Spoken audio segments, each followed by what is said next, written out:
நேற்றைய தினம் விஜய் பேசியது, அதில் தனியா வரமாட்டேன், அணியாகவும் வரமாட்டேன் அப்படின்னு அவர் சொல்லல. சோ கூட்டணி கணக்க முன்வைத்து சட்டமன்ற தேர்தல் நடக்கவிருக்கு, 4 முனை போட்டி நடக்கவிருக்கு.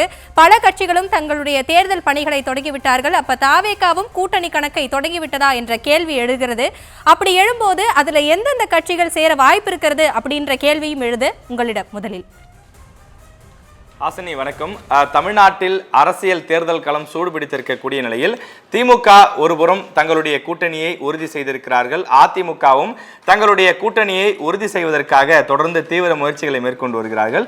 மற்றொரு புறம் அரசியல் களத்திற்கு புதிய வருகையாக இருக்கக்கூடிய தமிழக வெற்றி கழகம், நடிகர் விஜயனுடைய இந்த புதிய கட்சி கூட்டணி அமைத்து போட்டியிடுமா? அப்படி கூட்டணி அமைத்தால் அந்த கூட்டணியில் யார் யார் செல்வதற்கான வாய்ப்புகள் இருக்கிறது என்பது பற்றி நாம் விரிவாக அலச இருக்கிறோம்.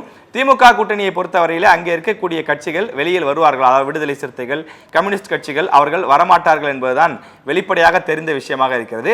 அதே நேரத்தில் தமிழக வெற்றி கழகத்தின் கூட்டணிக்குள் இதுவரை எந்த பெரிய கட்சியும் அதிகாரப்பூர்வமாக வராத நிலையில் எந்தெந்த கட்சிகள் வருவதற்கான வாய்ப்பு இருக்கிறது என்பதை பற்றி நாம் பேச இருக்கின்றோம். முதலிலே வாய்ப்பு இருக்கக்கூடிய கட்சியாக தமிழ்நாடு காங்கிரஸ் கட்சி இருக்கின்றது. ஏன் காங்கிரஸ் கட்சி என்றால், விஜய் அரசியல் கட்சி ஆரம்பிப்பதற்கு முன்பிருந்தே காங்கிரஸ் கட்சியோடு ஒரு நெருக்கமான உறவு கொண்டிருக்கின்றார். 2009 காலகட்டத்திலேயே அவர் ராகுல் காந்தியை டெல்லிக்கு சென்று சந்தித்துவிட்டு அங்கிருந்து வந்தார். அவர் அப்போது தமிழ்நாடு இளைஞர் காங்கிரஸில் சேர விருப்பப்பட்டதாக தெரிவிக்கப்பட்டது. பிறகு பல்வேறு காரணங்களால் அவர் அந்த சேராமல் சென்று விட்டார். சமீபத்தில் கூட அக்கட்சியினுடைய வியூக வகுப்பாளராக இருக்கக்கூடிய பிரவீன் சக்கரவர்த்தி அவர் விஜயை சந்தித்து பேசியிருந்தார். இந்த கரூர் சம்பவத்தின் போது ராகுல் காந்தியும் விஜயை தொடர்பு கொண்டு பேசியிருந்தார். எனவே இப்படி பல்வேறு உதாரணங்களை நம்மால் சுட்டிக்காட்ட முடியும்.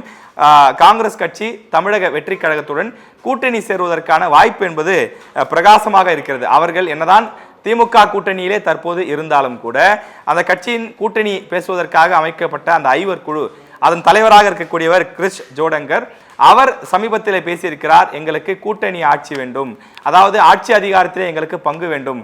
எவ்வளவு நாள் தான் தமிழ்நாட்டிலே வெறும் எம்எல்ஏக்களோடு நாங்கள் இருப்பது, எங்களுடைய சட்டமன்ற உறுப்பினர்கள் அமைச்சர்களாக வேண்டாமா என்றெல்லாம் அவர் பேசியிருக்கின்றார். செல்வ பெருந்தகையிடம் இது பற்றி கருத்து கேட்டபோது, அவர்தானே இந்த குழுவினுடைய தலைவராக இருக்கிறார், அவர் சொன்னால் அதுதான் காங்கிரஸ் கட்சியினுடைய கருத்து என்று அவரும் அந்த கருத்தை வரவேற்று பேசியிருக்கிறார். எனவே காங்கிரஸ் கட்சி இன்னும் ஆசிலேஷன், அந்த ஊசலாட்டத்தில் தான் இருக்கிறதா, எப்போது வேண்டுமானாலும் தமிழக வெற்றி கழகத்துடன் சேருவதற்கான வாய்ப்பு இருக்கிறதா என்ற ஒரு சந்தேகத்தை எழுப்புகின்றது. அடுத்ததாக தமிழக வெற்றி கழகத்துடன், அதாவது இந்த காங்கிரஸ் கட்சியில பொறுத்தவரையில வாய்ப்பு இருக்கிறது என்று சொல்வதற்கு முக்கியமான காரணம்